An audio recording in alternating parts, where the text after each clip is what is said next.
Hello everyone, welcome back to this best of 7 series between Rain in the top left hand corner as our red Protoss player. Now blue Terran in the bottom right is Bomber. This is game number 2 of the semi-finals of WCS Korea Season 2.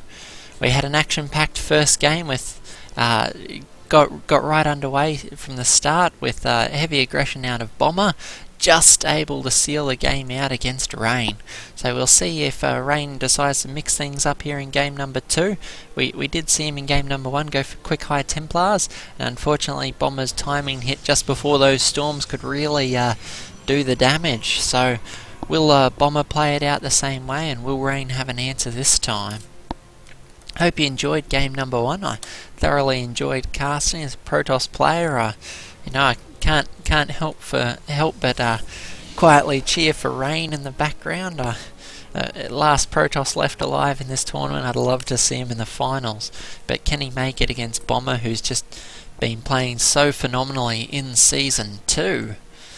The map is OGN Anaconda. Now, I haven't really run into this map on ladder. I think it is a WCS map, but quite an interesting map at that. Easy to secure natural with a ramp going up into your main base. A little bit wider than most ramps, but nice narrow choke here to defend the natural.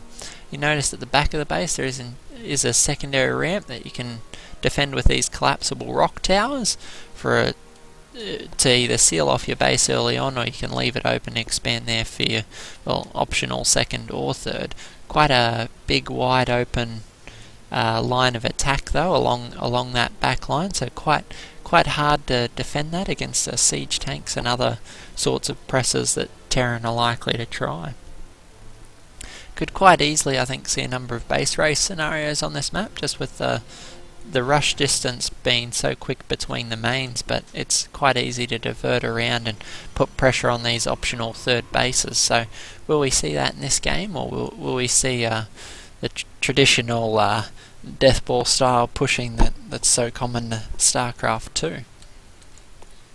Bomber getting active with this Marine first up, trying to drive this probe scout out of the base. They're a bit annoying in game number 1, almost taking out one of his SCVs.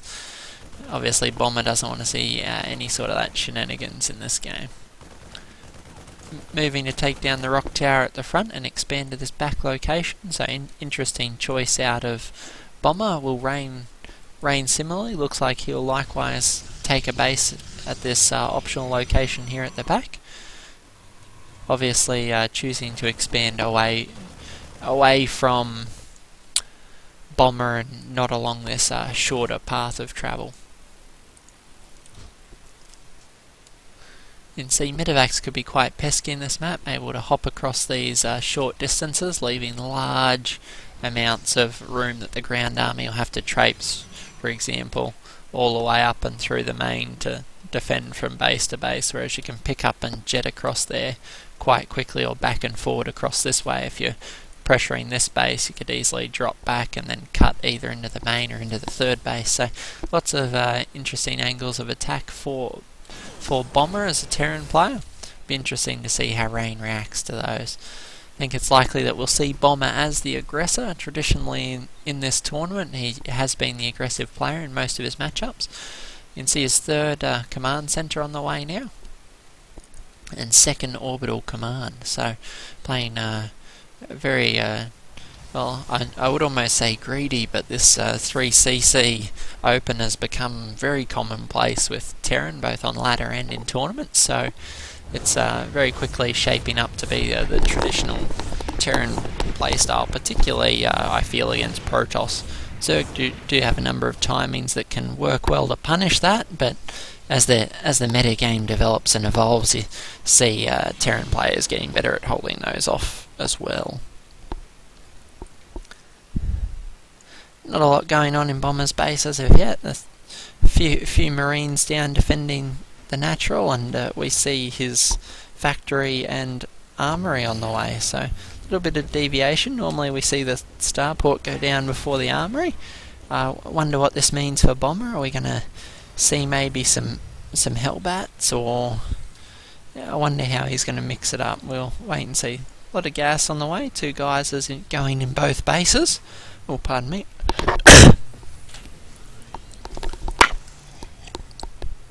So quite a lot of gas for Bomber in this game. You don't often see Terran players with all 4 of their geysers down at the 6 or 7 minute mark, so is a little bit different. He's popped the factory onto the tech lab. I think we're going to be seeing not siege tanks, a Thor. So I guess you can never be 100% sure with Bomber. I think there's the first Thor we've seen out of him in a number of series. So I wonder what he has in mind for this. The Forge now on the way. We have got the Twilight Council down, and Rain, luckily for Rain, has an Immortal on the way that will help a good deal amongst this Thor. Thors represent just such a significant investment for the Terran player. 300 minerals, 200 gas is quite a lot. You can have 6 Marines or several Marauders for that same cost. So very gas heavy. Second Thor on the way now. But this sort of push could be absolutely lethal against a lot of early Protoss openers that rely on gateway units to keep their base safe against early Terran pushes. The number of Thors that we're seeing out of Bomber could just be devastating to that sort of Stalker Zealot defense. Of course, force fields won't hold up against the Thor either. They're able to stroll right through those. So we'll see just what Bomber has in store for us here. Second factory down. It's quite an interesting adaptation from Bomber. Another tech lab. Are we actually going to be seeing double Thor production? Third factory. Bomber is now going mech, it's safe to say. Fourth factory also on the way. Barracks coming down now. Probably a few Marines to help support this. Oh, taking out that observer. Good pickup. Safe to say though that Rain knows this is coming. You can see everything with this observer that's up here. This barracks doing a lot of work building add-ons. We've got 4 factories, 2 with tech lab, 2 with reactor, and the mech army is on its way. Starport as well coming down.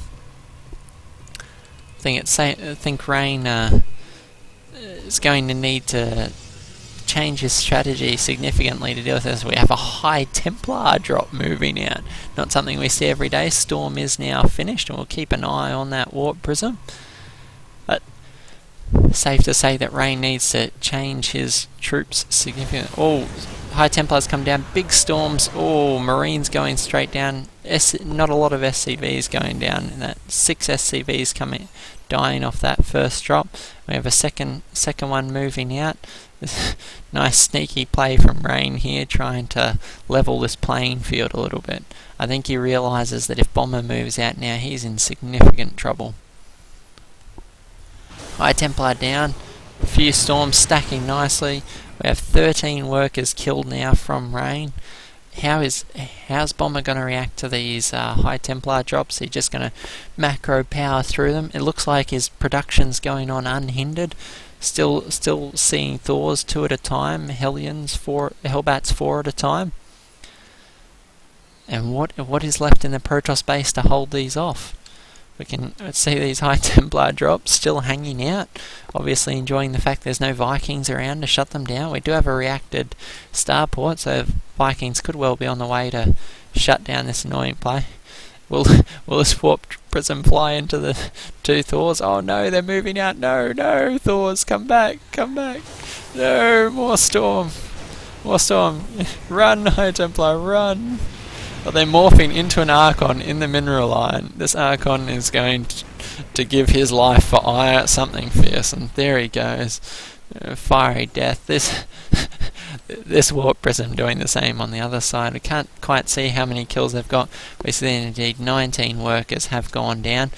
Bomber is unfazed by this. We saw similarly and managed to just power through even with the Zealots in his mineral line last game. I think we'll find is even less concerned with these High Templars, knowing that they can only do damage when the storm is when there's enough energy for storm. It has given Rain the chance to power out a few Immortals, but can that hold off this heavy siege push? We see the Observer following this. So crucial to get an idea for where these siege tanks are positioned. A few storms out of these High Templar, but Hellbats have so much health, it's not like Storming Bio, which dies very quickly under it. The perk for Rain is, though, this does move very slowly and can get quite a bit of storm damage out of this. Throwing down a few time warps, these Immortals going to town on the Hellbats.